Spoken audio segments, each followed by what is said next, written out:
Because we spend most of our time outdoors, where the unexpected could happen at any time, you really should be prepared. Did you know that your insurance often fails to cover cost of air transport in a medical emergency? With an Air Medcare Network membership, you can protect you and your whole household. If an emergency arises, Air Medcare Network can provide air medical transport service to the nearest appropriate hospital. As a member, you will have no out-of-pocket cost, as long as you're flown by Air Medcare Network provider. Secure peace of mind for you and your whole family by joining the Air Medcare Network.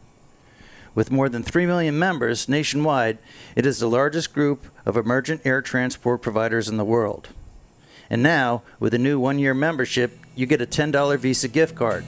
Just visit airmedcarenetwork.com/waypoint and use the offer code WAYPOINT.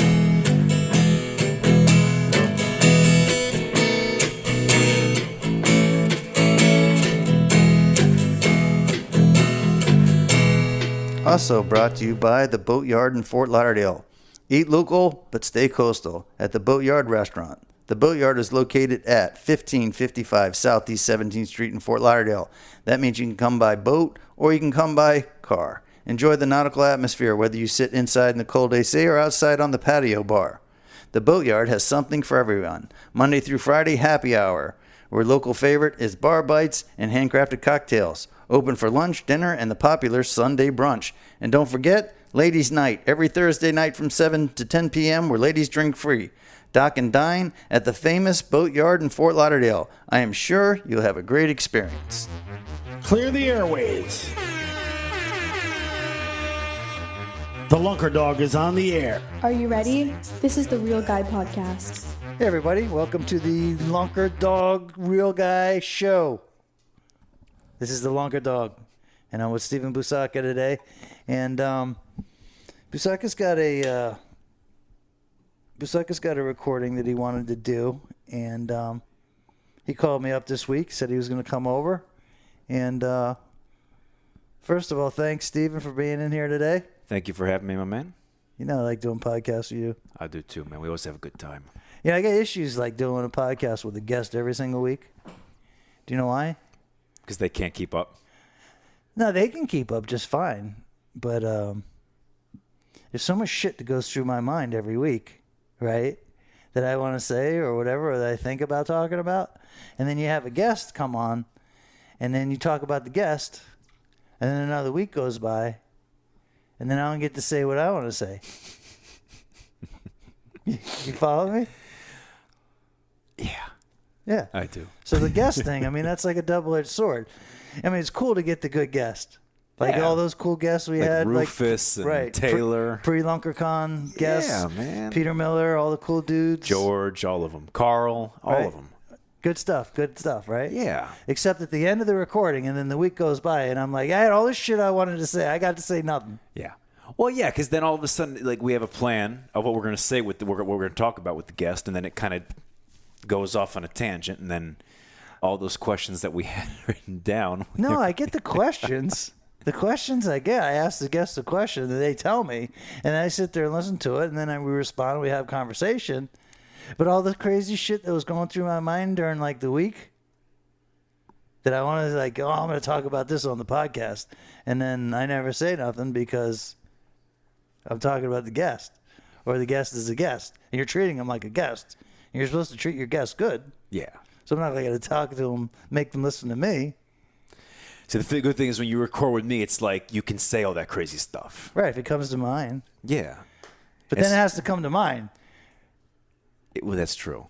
So usually it comes to mind when I'm like, and then I have a guest, and then another week comes by, and then I forget about it.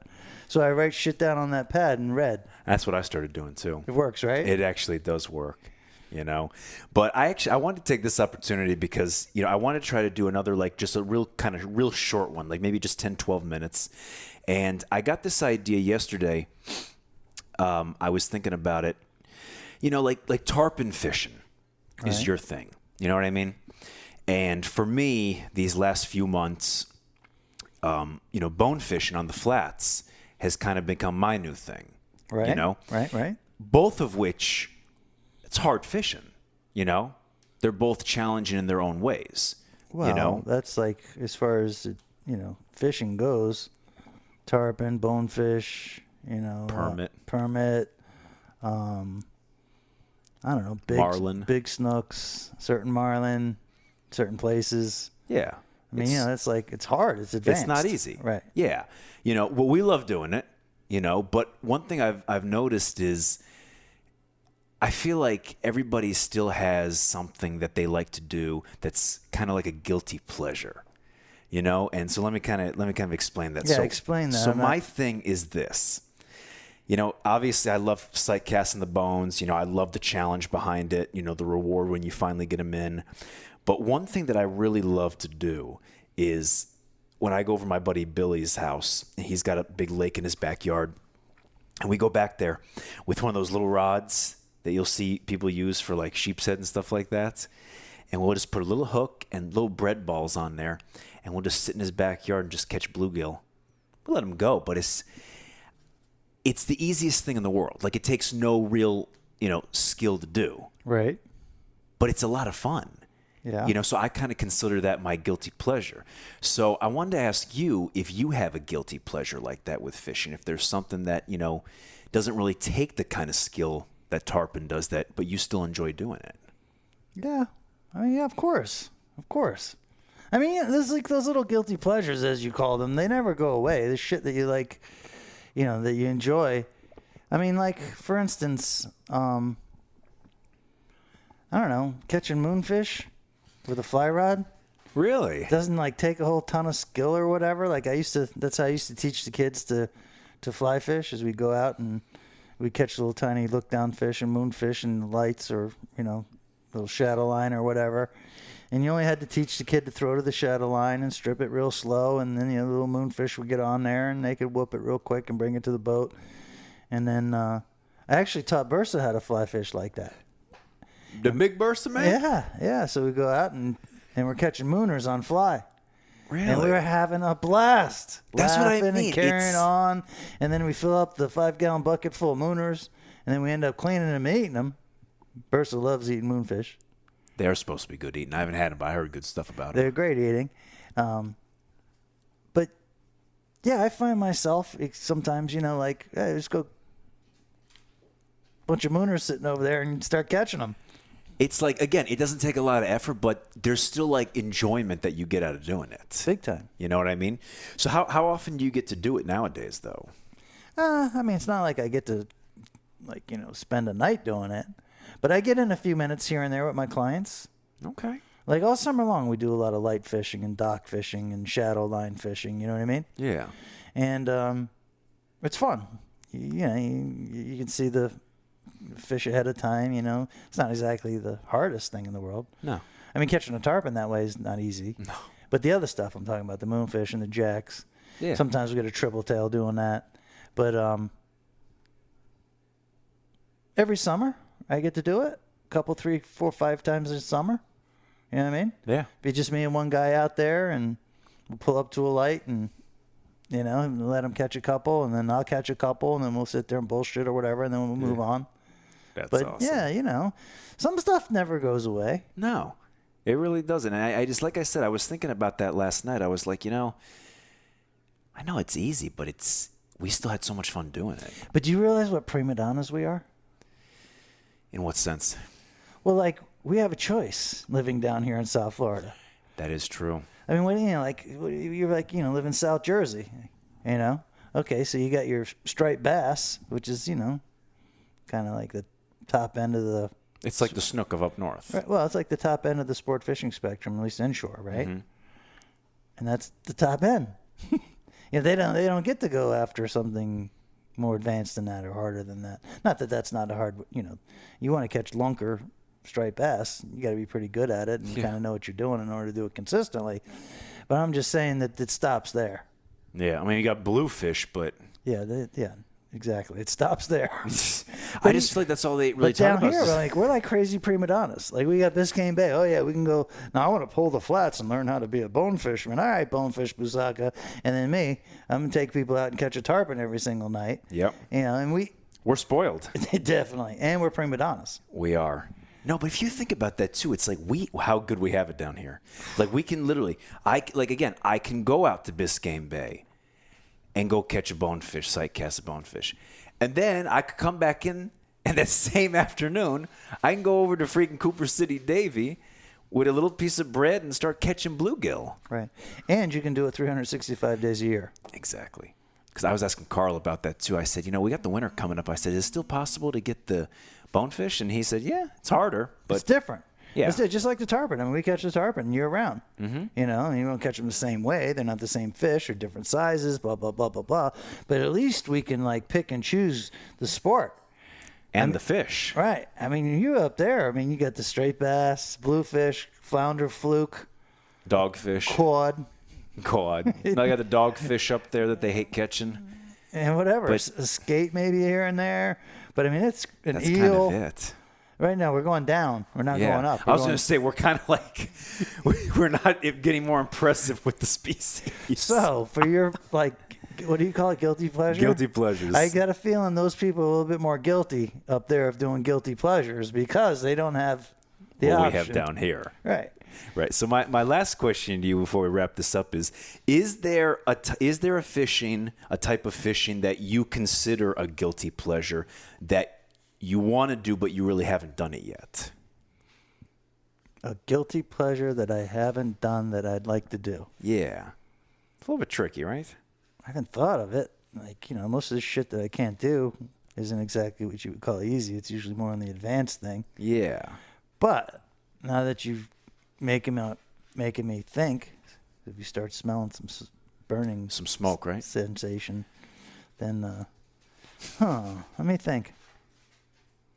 See, this is why it's better than having me than a guest, because I make you think. No, my guests make me think. Yeah, but usually you're quicker. Well, dude, it's kind of retarded. It's hard for me to force myself to be more retarded than I already am. But I really can't think of one. I got one. All right, let's hear it. I got one, and I was actually doing it in Costa Rica. What is that? I was boogie boarding. You never boogie boarded? I used to boogie board. It was before I started surfing all the time, and then when Victoria got a little older, I'd boogie board a little bit more, and it's not exactly the hardest thing to do, but man, I was having a blast. Now, when you say boogie board, you mean where you're on the shore, right? And the wave comes in, then you run, throw it down, and jump on it, right? No, that's skimboarding. What's boogie boarding? Boogie boarding's basically just body surfing, except you got this little foam board. And you're not standing up, right? No, you're just laying on it. That's what I mean. It's not that hard. That's boogie boarding? That's boogie board. I never knew that. How the hell could you not know that? I don't know. You're from South Florida, right? I don't know. I always thought that was. What did you call it? Skimboarding? In that beach that you grew up fishing on, that has an Dania ocean Beach. there, right? Yeah. Yeah. So that means there was waves coming in there. Yeah. And you never saw a boogie board. Well, I would see him skimboarding, but I always thought that was boogie boarding. That's not skimboarding. It's skimboarding. I always thought that was boogie boarding. Do you know what they used to call skimboarding up in Massachusetts? What do they call it? They called it pizza boarding. Would they use a pizza box to do it? No, because they used to cut it out round. It would be a round board, straight round, not diagonally round or oval round, but round like a pizza. And then you throw it down, a disc, Yeah. and then you run and you jump on it. And they would call it a pizza board. And when I first pizza boarded, I was up in Massachusetts before we moved here. Really? So you were pretty young at the time. Fucking crazy young, but anyway, boogie boarding. What about you? You got any, guilty pleasures or whatever? That I'd still like to do. But you haven't done yet. But I haven't done it yet. Let's think about this. Dude. See, now I'm in the same boat as you now. Here I was making fun of you. It's your topic. You figure you just have one. I know. I never thought we'd get this far. Do I got to pause so you can think of one? No. I tell you what, I got one. What's that thing? I never know what it's called. And I'm sure you're gonna make fun of me for this too. You see them in the Bahamas. What is it? Is it not kite surfing? Where they take you and you're sitting down kind of, and there's a big parachute, and you go off the back of the boat, and you're freaking parasailing. You want to do that? I'd like to do that one day. I got to tell you, I know I don't know if that's a sellout move, but that's not the question you asked me. You asked me if there's anything that I still do. No, that you still want to do but haven't done. That I haven't done. Well, how do I know if it's a guilty pleasure? I've never done it before. Exactly, but because it's it's easy, it might be like you could kind of think of it as a guilty pleasure. Does that make sense? No. But parasailing is for nerds. I know. I don't know if that was a sellout move. I mean, like, At least once, just to try it. You know what I mean? Like I feel like I'm on top of the world up there. You should do a hot air balloon ride. I think they do those in Florida somewhere. Yeah, you can do that. Don't they have it in Homestead? I don't know, but I wouldn't take out no hot air balloon in Homestead. What if the wind pushes you out there in the Everglades, and then you land out there in the mosquitoes, and then you got to spend the night out there? And Herman Lucerne ain't alive no more to come and find me. That's right. But even if they did come and find you, I mean, it's not like, the mosquitoes like you. They love me. Are you kidding me? You've Right. been around me out there. Right. Office people, they're into that. Bankers, Oh. accountants, I got to eat more garlic, right? amongst other things. Shoot. Do you think growing up Sicilian, I would be having garlic as a regular in my diet? Yeah. I don't know. That's yeah, all you right. would think so. You would think so. But Right. anyway, so is that it with your guilty pleasure thing? Yeah, just something really quick. So you think it was good? I don't know. It's hard to tell when you It's do the hard. podcast. We never know if it's good or not until we listen to it afterward. Well, you do, until you listen to it afterward. And guys, feel free to give us an email, because that's how I gauge how good or poor one of the recordings came out. So if you do like the recording, Let us know. yeah, let us know. Jeff@lunkerdog.com. And if you don't like it, Or if you have let a us guilty know. pleasure that you think that Busaka would like to know about, Let us know. Get us at Jeff@lunkerdog.com. I'm going to come up with I'm going to make a new email address. I think we'll name it podcast@lunkerdog.com. Okay. So that way the people listen to the podcast that want to say something, they got their own Yeah. box, and they don't get mixed in with all the other crap. So That's a good idea. yeah, right. Anyway, that's Stephen Busaka. I'm Captain Jeff, and that was Guilty Pleasures. If you didn't like the podcast and you thought it totally sucked, it was Busaka's, so don't give me a bad Dude. rating. What? What if they give me a 2? Listen. So far, we got all 5-star ratings. I know. But most of the time, the topic's mine. So, I know, but just remember this. I don't want them giving me a 2 because they thought your topic wait, sucked. just remember this, though. When I told you about this, you were excited about this, and you said, yeah, let's do it. Dude, So he is just as guilty, all right? no, I'm not just as And guilty. here it is. We're calling it guilty pleasures. Right, I'm not just as guilty. It was Busaka's idea, Busaka's topic, and now if they don't like it, you got to own it. Us doing these podcasts is like our guilty pleasure. These are not easy. These are not easy. Easy for you. You come And over, you. No, you come over here and get knowledge from an old person, and it's that's And we easy. Yeah. Tips comes up and tries cuddling with me. Anyway, thanks for tuning in to the Real Guy Podcast, and until the next episode, which we're going to do in about 2 minutes, run that dog. Run that dog.